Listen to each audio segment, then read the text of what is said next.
อหน้าว่าสิชวนน้องไปลิ้นน้ำให้วะไปวะนี่ไปเที่ยวเห็นบ่น้องน้อยให้เบิ่งบ่ฮู้ไปเที่ยวนะไปเที่ยวจังได๋ก็เที่ยวตอนนี้กะน้องหน่อยสิพาเก็บผักกูดเบิ้งว่าสิเป็นอะไร ไปเก็บอันนะนู่นมันก็บ่ได้เห็นน้องน้อยนี่พี่น้องเบิ่งนี่ที่ยอดงามๆล่ะไปเลยข้างนั้นเลยเลยเจ้านี่บ่บอกไปขึ้นเจ้าสองคนนะว่านั่นเลยน่ะนี่ยอดใหญ่ๆนี่นะป้าเจ้านี่มันกระโพดโผล่เลยนั่นโพดดำสิเอาคือกันเบอร์นี้หรือบ่เอาจ้ะบ่เอาบ่จังตั้งใจมันนี่เลยเอามาคั่วเอามานั่นก็ได้เอามาคั่วมาลวกเก็บไปพร้อมระแวงไปพร้อมเนาะย่านเบิ่งนะมีแต่น้องน้อยเลยไปนะน้องน้อยบ่ย่านมาหน่อยย่านคือกันบ่น้องน้อยเนาะหาเก็บไปตรงงามตัวที่ได้เอาเบิดเอาเบิด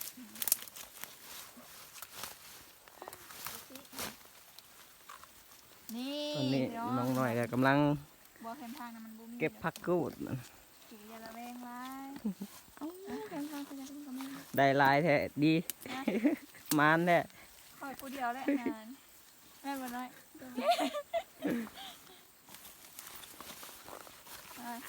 แป๊บเดียวโอ้แป๊บเดียวก็ได้ลายแล้วเนาะบ่ได้หัดคลิปนึงจ้ะไปก็พุ่นรอดข้ามไปก่อนก็โดดทางพุ่นแม่บ่น้อยทางพุ่นบ่ไปก่อนในจังไทยก็มันสิลง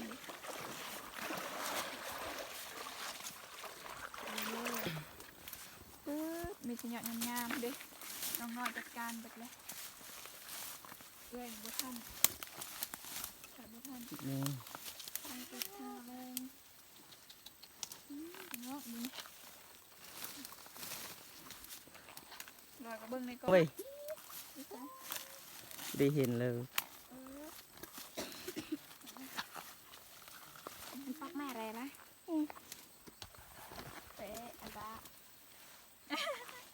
นี่จะพูดเลยอ่ะอยากว่าพี่น้องแป๊บเดียวบ่หดกันนี่น้องน้อยได้ไรน้องน้อยน้องน้อยเก็บประโยชน์แบบว้าวไปพร้อมระเวงเลยทางเราทางระเวงแบบนี้ทางเราทางระเวงระเวงถากเอเก็บประโยชน์แบบอ่อนๆงามๆเฉพาะแล้วเพิ่นหันเคยนะเคยไปเก็บตลอดเพิ่นก็เลยฮู้ว่าเก็บยังไงเฮาหันแต่บ่เห็นเอาเบิดก็เลยเก็บไว้แป๊บเดียวไล่อีหลีเราเว้ยนี่โฟดคายนี่ก็ได้คายแล้วก็ได้คายแล้วก็จะดูยังไงสภาพมันเป็นยังไงที่ได้หายดีจะหายเลยเหรอเด้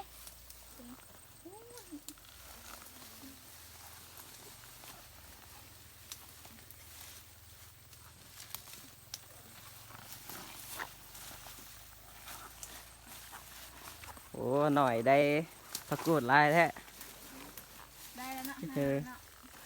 ดีได้เท่าไรแล้วดีโอ้ไปให้ได้ลาย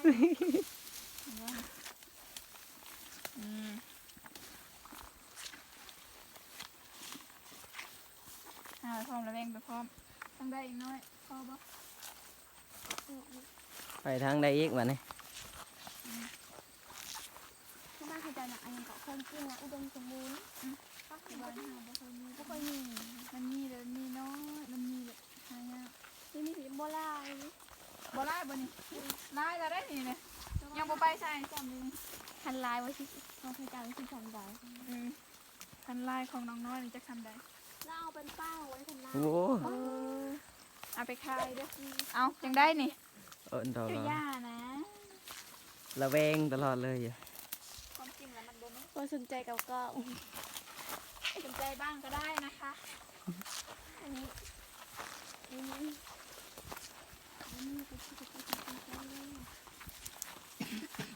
ก็เห็นอีนีบางที ของแท้ ของแท้ๆวะ ไม่ได้เห็นเลยครับ ไม่จ่ายชุดเดียว เก็บผักกูดธรรมชาติ เอ้ยโกสิขึ้นทางนี้เลยนะเมื่อเลยน้อยๆนะ ข้าวเด็ก อย่านะคนมันตึงเว้ย อันนี้กลัวจ้าย่านเฮ็ดดีๆได้เคยบ่เคยแบบ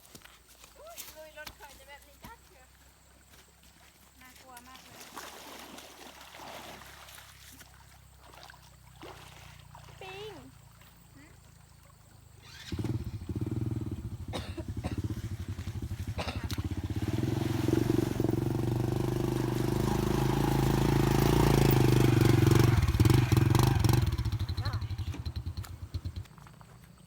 พ่อแล้วปะ เมื่อเลยพ่ออะไรนะ เอาอยู่ใต้ กิน พ่อมันปะเดี๋ยวหาก็สิไปเก็บแถวครัวเองเนาะเดินทางไปนี่อ่า ตอนนี้การน้องน้อยสิพาไปเก็บผักกูดต่อมันแถวครัวนี่แหละ ได้ เงี้ยห้องน้ำจะได้เยอะไหม เอาไปเป็นไงมันเป็นยังไงนี่ตอนนี้ไม่ทำก็ได้ไม่ได้ทากวะเรียบร้อยโบเมนจะมาทาง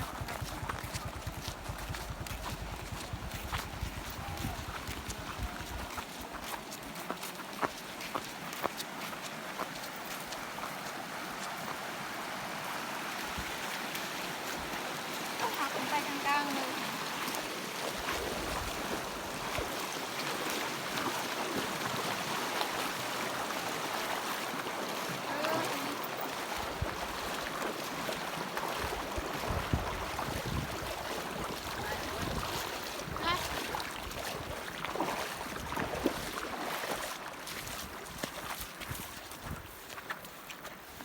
อยู่กับไปทางหน้ารับ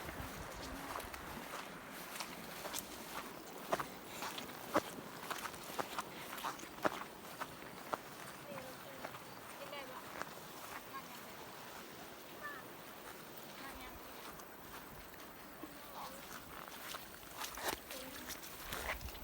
เอ้ยเห็นแต่ในหนังการ์ตูน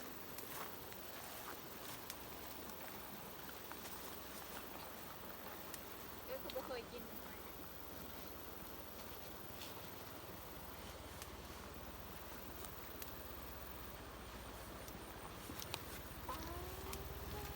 สะออนโซนเทเด้พี่แม่พี่น้องออนโซนขนาดเลยออนโซนขนาดเลยจะได้ถากจับตีนฝ่ายนี้ออนโซนขนาดเลยเอาไว้อยู่นี่ก็ได้ครูเฮาน้อยๆนะโดยได้ซ้ำได้ซ้ำหนึงไปอยู่กับอันจอย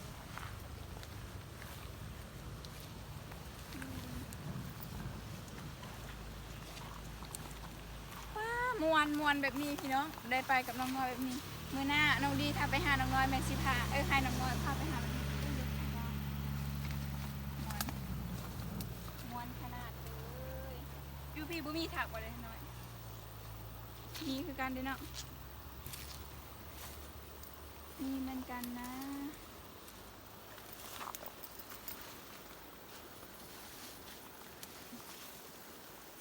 จอยได้กันเลย เบิดมือได้เท่านั้นแหละ เอา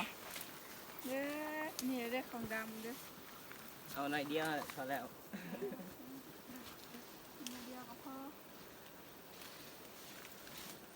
อันนี้บ่แม่นที่นี่นะ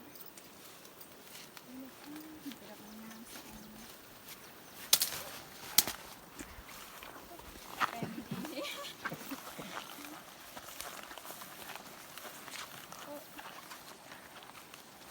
มาอันนี้มันบอกกินได้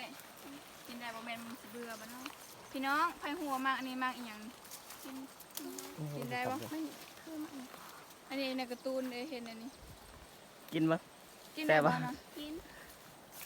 เดือด กินได้ปะ ทำยังไงรสชาติ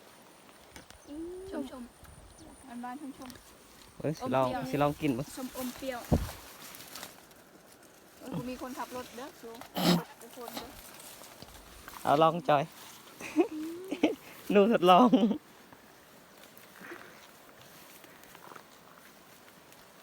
นะอะไร รสชาติเป็นอะไร ชอบอมเปรี้ยว อืม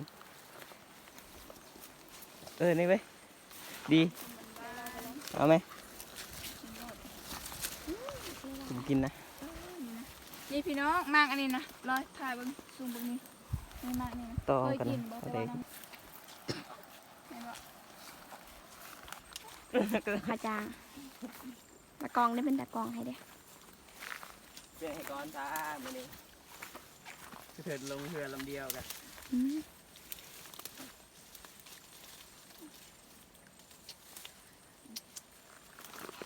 ว้าว สมทมไว้ แต่คนคือแต่คนที่บุกก็คือน้องบ่แม่นน้องดีพอแล้วเมื่อ จะได้ ตะกูด เอ้ย ใส่ เมื่อ ใส่จอย ปั๊บ เด้อเลยนี่ตกแกนี่ มันบ่มี ตัว นะ อ่อนด้วยแต่มัน อ่อนนั่น มันขี้ร้าย ใส่กระสั้นอีว่ะ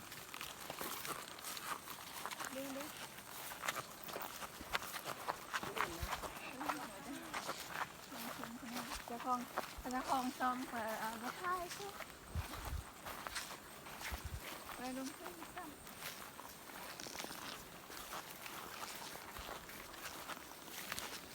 ลอยนี่บริเบิ้งกล้องเลยลอยนะไปทางหน้าไปทางหน้า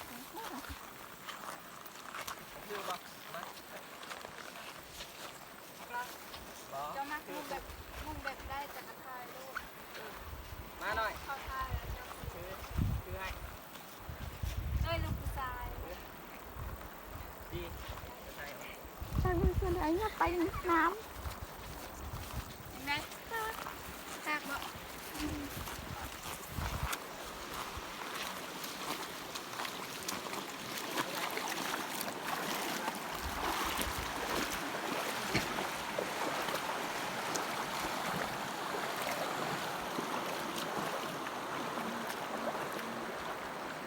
เดี๋ยวดูนานไปเลย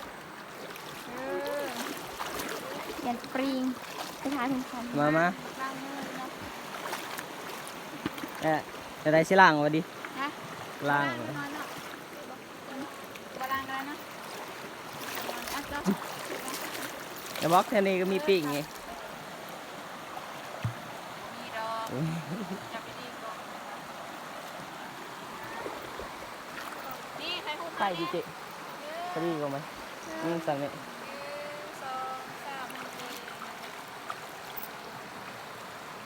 น้องน้อยล้างหน้านำจะได้เลยมันน้อยอ่ะเพื่ออ่านมาดู ดีอันตะปึงหมวกก็ดีเถอะ ฮะ อันตะปึงหมวกก็ดีเถอะ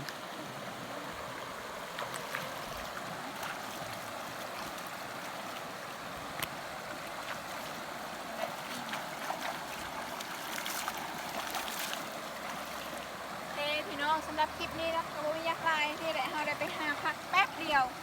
ใช้เวลาที่แป๊บเดียวน้องดีโบเคยไปหาพักตอนใดที่ใช้เวลาน้อยปานนี้นะแล้วก็ได้หลายเนาะเราก็จะได้เมื่อเนาะพี่น้องเนาะ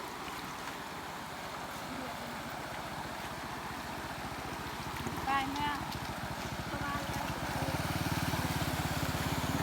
หลังจากเก็บผักกูดได้แล้วก็ตอนนี้ก็กำลังเตรียมสิมือ ได้เราจะได้เมื่อแล้วเอา สองน้อง พ ดี อแล้วพอแล้ว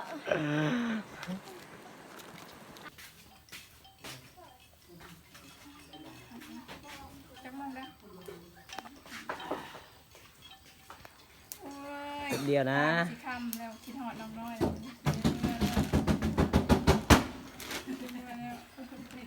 เดี๋ยวไปดูยุคอะไรจริงยุค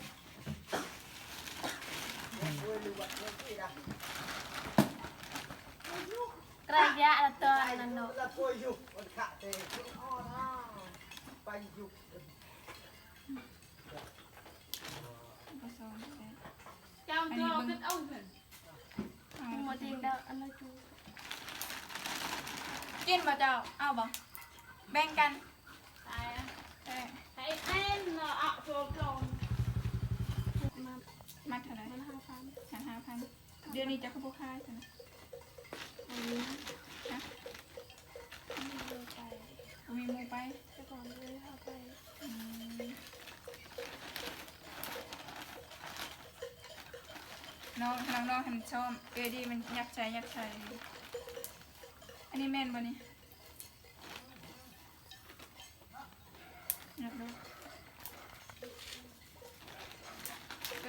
ได้เมนูแซ่บเลยได้เป็นทงกูได้ได้ของฝากของตอนจากน้องน้อยผักกูดเนาะ โทรศัพท์โทรศัพท์ น้องบุเรมากเลย ก็เอามา น้องไว้ใส่ ให้ไป ให้โทรศัพท์ไปโทรศัพท์ค่อย บอกคือสิโตกแล้วบอก ตกบ่แม่นบ่โทรเบิ่งพ่อ